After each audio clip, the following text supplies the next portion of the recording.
friends, Heidi here from Rain Country. God is good all the time. Well, I decided it was time to go ahead and do a new video on how to make a fermentation starter and showing you the most simple way I do it now, because I've simplified things just a little bit more. So it was definitely time for an update.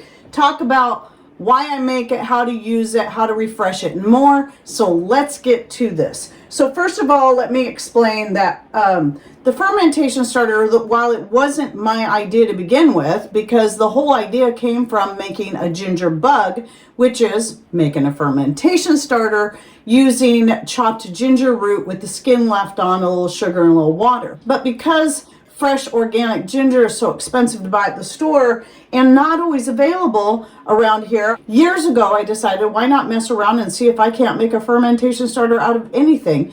And everything I've tried has worked, except when it comes to frozen goods. It's not that you can't get frozen goods to ferment, it's that you're not going to have as good a results, and sometimes maybe none at all. So the key is using anything that is fresh or dried and edible. It can be herbs, vegetables, fruits, scraps, just like you do with your different vinegars. Like right here, I have a pineapple scrap vinegar that I need to strain out today. It actually is very, very similar to getting a vinegar started. The difference is that it should be ready in about 3 or 4 days, because you still want it to be bubbly and active, whereas a vinegar, you're letting it go for 30 days so it works through all the sugar and it's no longer bubbly, and it's very flat and very, very sour. And that's not what we're going for with the fermentation starter. So let me get to making these, and then I'm going to talk about how I'm going to use them.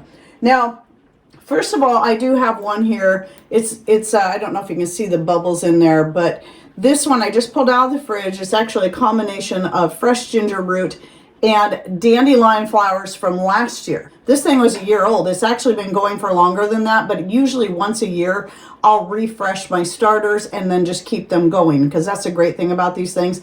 It doesn't take much just to keep them going, especially if you keep them in the fridge. And I wanted to refresh it today on camera, but unfortunately it's very rainy today, and so all the dandelion flowers are staying closed up, and I like to use them when they're open. So hopefully I can get a video clip and show you how I do that. But basically what I do is, when I want all new stuff in there, I'll strain all this out and then put fresh, whatever it is, herbs, vegetables, fruits, into the jar, and then pour the starter back in there. And then if I need to top it off, I'll top it off with a little water and also add a little bit of sugar just to kind of keep it going. So generally speaking, when I make a starter, I used to do like quart jars. Now I'll have at least 2 pint jars at a time. So when I get done here, I'm actually going to have 4. All you need is a pint-sized jar, if you're going to do a pint size, and some organic cane sugar or honey, raw honey, and some filtered water that is not chlorinated. So if you're using city tap water, then you'll need to dechlorinate it, which can be as simple as just boiling it for about 10 minutes and then letting it cool to room temperature. And that should take all the chlorine and even the chloramines out if you do that. So, and that is just to make sure that chlorine is not going to kill the live bacteria and yeast that is present on whatever material that you're using, and that's where your ferment's going to start. And then the sugar, you need the sugar or the honey because it needs something to feed on. A lot of people who are freaking out about any kind of sugar, oh, I can't have any kind of sugar. It's just like a vinegar. You got to have some kind of sugar, some kind of carbohydrate for the vinegar to do its thing. At the end, there's none of that left. And when it comes to a starter, once you go to use it, there is going to be some sugar in it, but it's going to be very, very minimal, because you're not going to use very much. So I use approximately a tablespoon of sugar per pint jar. Usually I'll use my lid because I know about what that looks like in my lid. And I'll pour that into each one of my jars. And I forgot to tell you what I have here. These are kumquats. So I got organic kumquats from Misfits Market. So I got maybe a handful of them, and I cut those in half. In here is some dehydrated rhubarb that you'll see right here from actually 2 years, or last year, from last year. And so I'm going to be doing that. And then here are some dried blackberries from last year. I just dried up a little bit to try them out. So once I've done that, all I have to do is top each jar off with water. So a much simpler method than what I used to use. I do recommend leaving just a little bit of space in case you need to add more sugar later on. Now, if you have airtight lids to put on there that aren't going to leak when you shake it, you can just put your lids on. Like this has a nice little silicone ring in there. So you can put your lid on tight and then shake it to mix that sugar and everything in there. And you can put a little more material in there than that, but when I'm using dried goods, I try to be careful not to use too much because it will swell, especially the rhubarb. It will swell quite a bit and take up a lot of room. And while I'm at it, and I still got sugar on the bottom, let's shake that one up.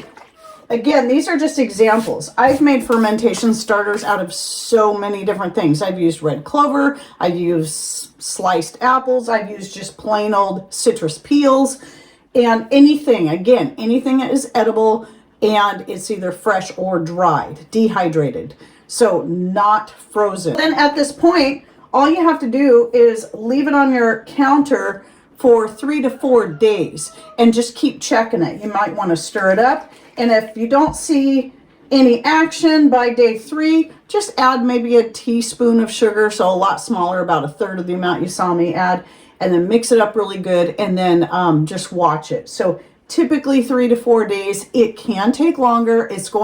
There's different factors that can slow down a ferment. Like for some reason, I find when I've made a fresh blueberry starter, it always takes way longer than my raisin fermentation starter. Raisins just boom, boom, they just take right off. Some just take longer. Even if I start them side by side using all the same kind of ingredients, just different material to get it going, you know, blueberries as opposed to raisins, I'll find the raisins always take off first. Blueberries are last, and if I had something else, it'll be somewhere in the middle. And then once you have it going, once it's very fizzy and bubbly, then you can start using it right away. If you don't want to use it right away, then at that point, just simply stick it in your fridge and it will kind of go dormant while it's in there. It will still slowly work through the sugars that are in there and eventually can turn to wine, but it takes a really long time when it's in the fridge. And so it can sit in there for a month or so and still be usable. When I go to use it, I usually take it out and try to let it get to room temperature, but not always. Sometimes I just use it as is. What I do is I'll strain out the material that's in there, use that liquid, and then put the material back in there again until I'm ready to refresh it and put all new material, which, like I said, is typically only going to be once a year. But I do feed it at that point, adding about a teaspoon of sugar and then topping it off with water. Now, so the general rule of thumb is whatever it is I'm fermenting, using it to ferment with, I'm going to use 1/4 cup to a quart-sized jar. So if I'm doing a quart-sized jar of kimchi, a quart-sized jar of hard-boiled eggs, then I'm going to put 1/4 cup approximately of the liquid into the jar, and all my seasonings and whatever's going in there, all the produce, and then I'll top it off with water. That's the last thing I do. You want to get your fermentation starter in there first. If you're making a 1/2 gallon, obviously then you're going to increase it to a 1/2 cup. So, and then if you're making a gallon, like when I make wine or mead, I typically do them in gallon jugs at a time. And in that case, I'm using a whole cup. So because there's 4 quarts in a gallon, so that means I need 4 1/4 cups. There's 4 1/4 cups in a cup. There's 2 1/4 cups in a 1/2 cup, just like there's 2 quarts in a 1/2 gallon. So 1/4 cup for every quart is how you figure it out.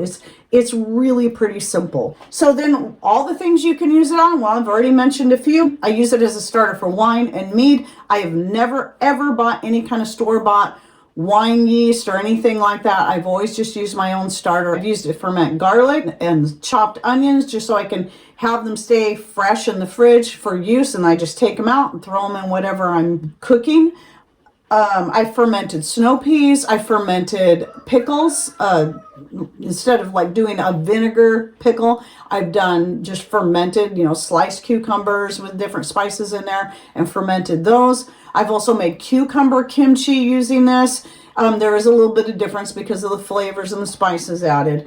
And I love cucumber kimchi. And I do have videos on all these things. I've even made a dehydrated kimchi where I have all the produce going into the kimchi was dehydrated, still use my fermentation starter. The only thing I never actually use my fermentation starter in is vinegar.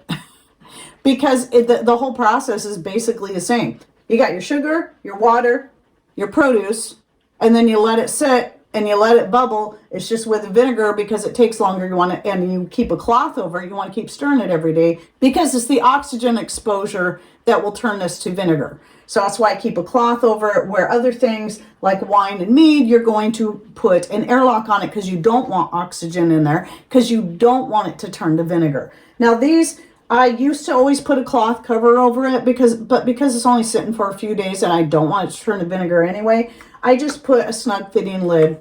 And yes, you can burp it, you know, every day. Make sure that, you know, it gets really bubbly. You're going to want to let some of that pressure out.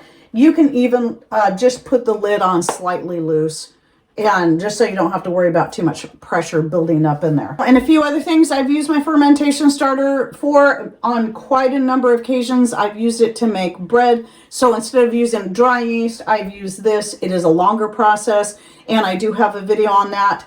And I can't remember which playlist that's in, so I'll link to that separately. But if you want to find all my other recipes like making fermented fruit smoothies and more, what I'll do is I'll put my fermentation playlist in there so that you can go through all these things. Some other things that I like to make is just basically a natural soda, even though it's not technically soda, it's just a fizzy drink. And the similar idea applies. You've got whatever you're putting in there for flavor or for health purposes. You've got your fermentation starter, a little sugar, and some water. I usually, for the sodas, I'm going to put in a little bit more sugar for flavor, because it's going to, as it ferments, it's going to eat through a lot of that sugar, so it can become a little tart. Having a little extra sugar is going to give it some more flavor. That's all going to be up to you. I've made it with spruce tips. I've made it with citrus peels. I've made it with hibiscus. I've made it with so many different things. And every now and then, I just get a craving for some homemade fermented soda, and that's what I have. I prefer that far better than kombucha or anything like that. And then again, the fermented fruit smoothie I do once, usually in summer, I'll mix some up, and I love those. I think the last video I did on fermented fruit smoothie was trying to use up a whole bunch of really ripe apples. And so I use the apples, and I use my own homemade flavored extracts to add different flavors to each one, and those were really good. The cherry vanilla one, I think, was my favorite, if I remember correctly. So you'll find that in that fermentation playlist as well. And if you have any more questions or ideas or thoughts, or have you used the fermentation starter for anything, and you've been doing this for a while, share with us your experiences. What is your favorite type to make, and what's your favorite things to make with it? As far as kimchi goes, no, it's not the traditional way, which I used to do many years ago when I started making it, like, I don't know, 25 years ago or so, maybe longer than that. When I first started making kimchi, I was doing it the old-fashioned traditional way, no fermentation starter. But once I started making the fermentation starter so I could start making mead, that was the whole purpose, I started trying it for everything, and it just became my favorite way to do any of it. It just, to me, it's great because it ensures that I'm going to get a ferment, and then it can really speed up the process so I don't have to wait as long. Because with the kimchi, the traditional way, 2 weeks in a cold ferment, and sometimes it didn't ferment properly. Maybe I had too much salt, too little salt, or whatever, and it would spoil. And this way, I've never had spoilage and never had any issues. So that's one of the reasons why I prefer doing it with the starter. So anyway, I hope you enjoyed this video, and don't forget to check out the links I'll be putting in the description box down below by clicking on more or show more. Somewhere down here below the video screen, you'll find those words, and maybe even you have to scroll down past some ad. Look down there somewhere, and you open that up, you'll find all the links, contact information, anything else I put in there. And thanks for watching. Take care, and God bless.